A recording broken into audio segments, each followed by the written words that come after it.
সূরা আন-নূর। বিসমিল্লাহির রহমানির রহিম। রহমান রহিম আল্লাহ তাআলার নামে।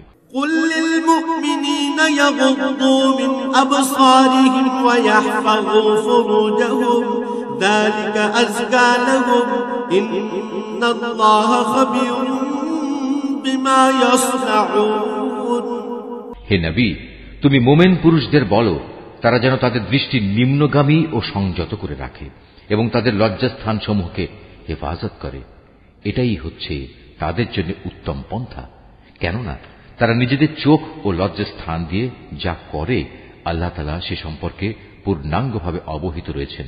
وَقُلْ لِلْمُؤْمِنَاتِ يَغْضُضْنَ مِنْ أَبْصَارِهِنَّ وَيَحْفَظْنَ فُرُوجَهُنَّ وَلَا يُبْدِينَ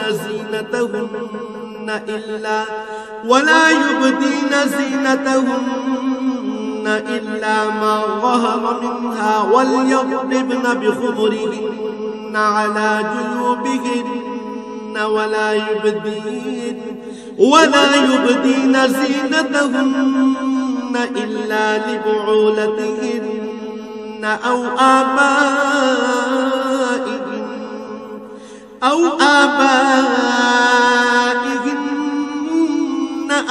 آباء بعولتهن أو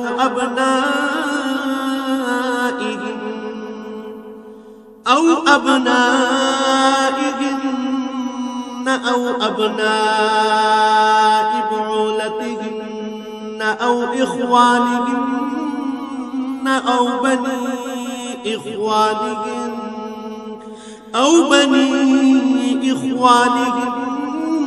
أو بني أخواتهن أو نسائهن أو ما ملكت أيمانهن أو التابعين غير أولي الإربة من الرجال أو الطفل الذين لم يظهروا على عورات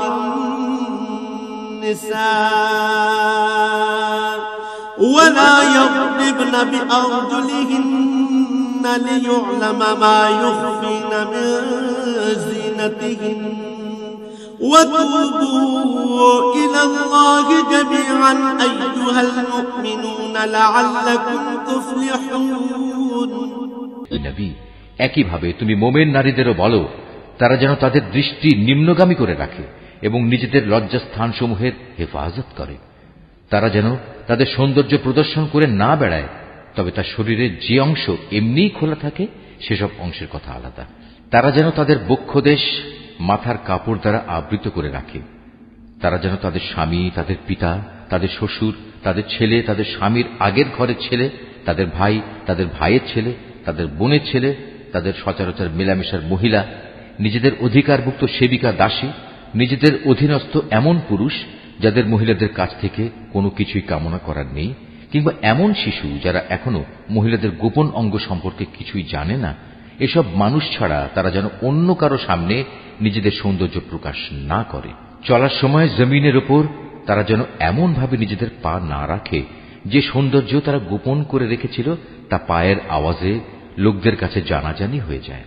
হে ঈমানদার ব্যক্তিরা, ত্রুটি বিচ্যুতির জন্য তোমরা সবাই আল্লাহর দরবারে তওবা করো। আশা করা যায় তোমরা নাজাত পেয়ে যাবে।